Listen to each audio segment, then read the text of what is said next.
আমরা মুসলিম, হিন্দু, বৌদ্ধ, খ্রিস্টান, পাহাড়ি, নৃগোষ্ঠী মিলেমিশে একাকার। আমরা সবাই মিলে বাংলাদেশ। আমাদের পারস্পরিক সম্প্রীতি, ভালোবাসা, সৌহার্দ্যপূর্ণ আচরণ, বোঝাপড়া এটা বেশ মজবুত। তবে মাঝে মাঝে আমাদের এই সম্প্রীতির ভেতরে অনেকে ফাটল ধরাতে চায়। আমরা যে সুখে আছি, শান্তিতে আছে, এটা অনেকের ভালো লাগে না। দুর্বৃত্তদের ব্যাপারে আমাদের সাবধান থাকতে হবে, আমরা সংঘবদ্ধ থাকবো। এই যে আমাদের পিসফুল কো এক্সিস্টেন্স, শান্তিপূর্ণ সহাবস্থান। যেদিন হিন্দুদের পূজা অনুষ্ঠান, আমরা ওই দিন তাফসির মাহফিল করি না, ঠিক কিনা বলেন? যেদিন আমাদের তাফসিরুল কোরআনের প্রোগ্রাম, ওই দিন আমাদের হিন্দু ভাইরা ডিস্টার্ব করে না। সুবহানাল্লাহ। হিন্দুদের পূজা অনুষ্ঠানে আইন শৃঙ্খলা বাহিনীর পাশাপাশি মাদ্রাসার ছাত্ররা যে সেখানে পাহারা দেয়। গোটা পৃথিবীতে এই দৃষ্টান্ত আপনি পাবেন। রব্বুল আলামিন বলেন, গোলাম ও আমার ইমানদার বান্দারা, শোনো শোনো, লা তাসুবুল্লাযীনা ইয়াদউনা মিন দুনিল্লাহ ফায়াসুবুল্লাহা আদওয়াম বিগাইরি ইলম। ও আমার বিশ্বাসী বান্দারা, যারা আল্লাহকে ব্যতি রেখে দেব দেবীর পূজা করে, তোমরা খবরদার তাদের গালি দিও না। যদি ওই দেবতাদেরকে গালি দাও, তাহলে ভুলবশত, শত্রুতাবশত তারা তোমাদের রব আল্লাহকে গালি দেবে, ঠিক কিনা? কোন ধর্মকে ছোট করা যাবে না। অন্য ধর্মকে ছোট করা মানে ইসলামকে ছোট করা। আর অন্য ধর্মের দেবতাকে যদি আপনি গালি দেন, ওরা ইসলাম থেকে দূরে সরে যাবে। যাও ইসলামের প্রতি আকৃষ্ট হয়েছিল, আর কোনোদিন ইসলামের ধারে কাছে আসবে না। আওয়াজ করে বলেন ঠিক কিনা? এজন্য কখনো কোনোদিন অন্য ধর্মের দেবতাদেরকে গালি দেয়া যাবে না। অন্য ধর্মের কোন দেবতাদেরকে আমরা গালি দিব না। আমরা তো মুসলমান বসতে পারি না। আমরা দুই মুসলিম ভাই একসাথে বসে চা খেতে পারি না, গল্প করতে পারি না। বিষ্ণু ইসলাম মুশরিকদের সাথে ট্রিটি করেছেন হুদাইবিয়ার সন্ধি। এটাকে বলে সুলহে হুদাইবিয়া, the peace agreement of Hudaibiya, শান্তি চুক্তি। মদিনায় যে বিষ্ণু ইসলাম মদিনা চার্টার করলেন, মদিনা সনদ। যে ওয়েস্টে, ইউরোপে, আমেরিকাতে তারা অনেক চার্টার করে, এই সব চার্টার মদিনা চার্টার থেকে কপি করা। আওয়াজ করে পড়েন সুবহানাল্লাহ। তাহলে অন্য ধর্মের প্রতি সব সময় ইসলাম সহনশীল, টলারেন্স। যদি আপনি দেখতে চান, ইসলামের নবী বিশ্ব নবীর দিকে তাকান, ঠিক কিনা বলেন? আমরা তো সংখ্যালঘুদের রাইটস প্রোটেক্ট করার জন্য কত আইন বানাই, কত বৈঠক করি, কত সংবাদ সম্মেলন করি। বিষ্ণু সাল্লাল্লাহু আলাইহি ওয়াসাল্লাম সংখ্যালঘুদের রাইটস এর ব্যাপারে, অধিকারের ব্যাপারে যে কথা বলেছেন, শুনলে আপনি অবাক হয়ে যাবেন।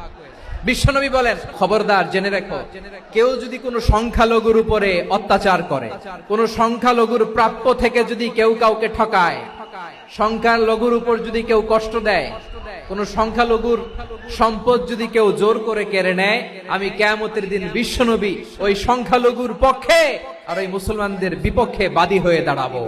আল্লাহু আকবার। আপনি নামাজি, আপনি মুসল্লি, আপনি হাজী সাহেব, তাহাজ্জুদ পড়তে পড়তে কপালে দাগ ফেলে দিছেন।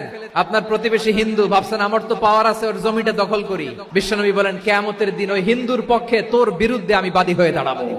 এখানেই শেষ না। বিষ্ণু ইসলাম আপনার অমুসলিম প্রতিবেশীর সাথে ভালো আচরণ করতে বলেছে। হিন্দু যদি আপনার প্রতিবেশী হয়, কি করবেন? ওরে কষ্ট দিবেন নাকি? কেন? ও তো হিন্দু, ও তো আমার আল্লাহরে ডাকে না, ওরে কষ্ট দিলে জায়েজ হবে না? খবরদার। বিষ্ণু ইসলাম বলেন, মান কানা ইউমিনু বিল্লাহ ওয়াল ইয়াউমিল আখির ফালিউকরিম জারাহ। যে আল্লাহ বিশ্বাস করে আর আখিরাতে বিশ্বাস করে, সেজন্য প্রতিবেশীর সাথে ভালো আচরণ করে। সুবহানাল্লাহ। প্রতিবেশী আস্তিক হোক নাস্তিক হোক, প্রতিবেশী মুসলিম হোক অমুসলিম হোক, যান অসুস্থ হইলে একটু আপেল নিয়ে যান, আঙ্গুর নিয়ে যান, কমলা নিয়ে যান, তাদের সাথে ভালো আচরণ করেন। ইসলামের বিউটি দেখে, সৌন্দর্য দেখে অবাক হবে। নসিব ভালো হলে কোনোদিন কালিমা পড়ে মুসলমান হয়ে যাবে। ইসলাম অমুসলিম মাতা পিতার সাথেও ভালো আচরণ করতে বলেছে। মাতা পিতা যদি অমুসলিম হয়, তারা ফেলে দিতে পারবেন? অনেক হিন্দু ছেলে আমাদের হাতে শাহাদা পড়ে মুসলিম হয়, কিন্তু ওর মা মুসলমান হয় নাই, বাবাও হয় নাই। এরকম আছে না নাই? ওয়াকাদা রাব্বুকা আল্লা তা'বুদু ইল্লা ইয়্যাহ ওয়া বিল ওয়ালিদাইনি ইহসানা। আল্লাহ বলে, অবধারিত দুইটা ভার্ডিক্ট তোমাদের জন্য, এক আল্লাহর ইবাদত করবা আর মা বাবার প্রতি ইহসান করবা। মা বাবার প্রতি ইহসান করতে হবে। আমার মা হিন্দু হোক, ভালো আচরণ করতে হবে, বৌদ্ধ হোক, ভালো আচরণ করতে হবে। আরে তুমি এখন মুসলিম, তোমার মা বাবা হিন্দু, এখনই তো সুযোগ ইসলামের সৌন্দর্য দেখানো। এখন মা বাবা যদি দেখে, আরে এটা হিন্দু থাকতে তো বদমাইশ ছিল, বেয়াদব ছিল, কি এমন ধর্ম সে গ্রহণ করলো যেটা গ্রহণের সাথে সাথে সে পাল্টে গেল। নসিব ভালো হইলে তারাও কালিমা পড়ে মুসলমান হয়ে যাবে। ইসলাম কি ন্যারো মাইন্ডেড রিলিজিয়ান না ব্রড মাইন্ডেড? কতটা ব্রড মাইন্ডেড দেখেন, বিশ্বনবী সাল্লাল্লাহু আলাইহি সাল্লাম অমুসলিমরা যদি নবীকে উপহার দিত, ওই উপহারও বিশ্বনবী গ্রহণ করতেন। সুবহানাল্লাহ পড়েন। সপ্তম হিজরিতে বিষ্ণু ইসলাম সব সুপার পাওয়ারের কাছে চিঠি দিলেন, রোমান সম্রাটের কাছে, পারস্য অধিপতির কাছে, মিশরের অধিপতির কাছে, সবার কাছে চিঠি লিখলেন। চিঠির ভাষা ছিল এরকম, মিন মুহাম্মাদিন রাসূলিল্লাহ ইলা মুকাওকিস আযীমিল কিবত। মুহাম্মদ রাসূলুল্লাহর পক্ষ থেকে মিশরের বাদশার কাছে, আসলিম তাসলাম, ইসলাম মানো শান্তিতে থাকবা, সালামুন আলা মান ইত্তাবাআল হুদা, শান্তি তার জন্য যে হেদায়েতের অনুসরণ করে। সুবহানাল্লাহ পড়েন। এই চিঠি অনেকে ভালোভাবে রিসিভ করেছে, অনেকে এই চিঠি পাওয়ার পরে নবীর কাছে আবার ইন রিটার্ন উপহার পাঠিয়েছে। তাহলে অমুসলিম কেউ যদি আপনাকে উপহার দেয়, হালাল উপহার হলে আপনি গ্রহণ করতে পারবেন। শুধু তাই নয়, বিষ্ণু ঈসা ইসলাম অমুসলিমদের সাথে আর্থিক লেনদেনও করেছেন, ফিনান্সিয়াল ডিলিং করেছেন। অমুসলিমদের সাথে প্রয়োজনে আপনি ফিনান্সিয়াল ডিলিং করতে পারবেন। আমরা প্রায় দেখি বাজারের মিষ্টির দোকানগুলো আমার হিন্দু ভাইদের, তারপরে যে বারবার শপ, চুল কাটে যে নাপিত, অধিকাংশ নাপিতের দোকানে কারা? আমার হিন্দু ভাইরা। তা আপনি চুল কাটতে পারবেন কিনা? পারবেন। তার দোকান থেকে দই মিষ্টি কিনতে পারবেন কিনা? পারবেন। শুধু তাই নয়, ইন কেস অফ ইমার্জেন্সি, প্রয়োজনে ইসলামের খাতিরে, ইসলামকে সামনের দিকে এগিয়ে নিয়ে যাওয়ার জন্য অমুসলিমদের সাপোর্ট নেওয়া জায়েজ আছে। সুবহানাল্লাহ বলে। অমুসলিমদের সাপোর্ট নেয়া, তাদের থেকে অর্থ নেয়া, পলিটিক্যাল সাপোর্ট, পলিটিক্যাল অ্যাসাইলাম নেওয়া জায়েজ আছে। আমাদের অনেক বিশ্ববরেণ্য দায়ীরা আমেরিকায় অস্থায়ীভাবে অ্যাসাইলাম নিয়ে থাকে, নিজের দেশে গেলে ফাঁসিতে ঝুলাই দিবে। যুগ যুগ ধরে দায়ীদের উপর এরকম অত্যাচার আর নির্যাতন আছে না নাই? এটা যে জায়েজ আছে তার প্রমাণ স্বয়ং বিশ্বনবী সাল্লাল্লাহু আলাইহি ওয়াসাল্লাম পলিটিক্যাল সাপোর্ট নিয়েছিলেন অমুসলিমদের কাছ থেকে। বিশাল মরুপথ, পাহাড়ি পথ পাড়ি দিয়ে তায়েফের মরুজমিনে গেলেন কোরআনের দাওয়াত নিয়ে, ঈমানের দাওয়াত নিয়ে।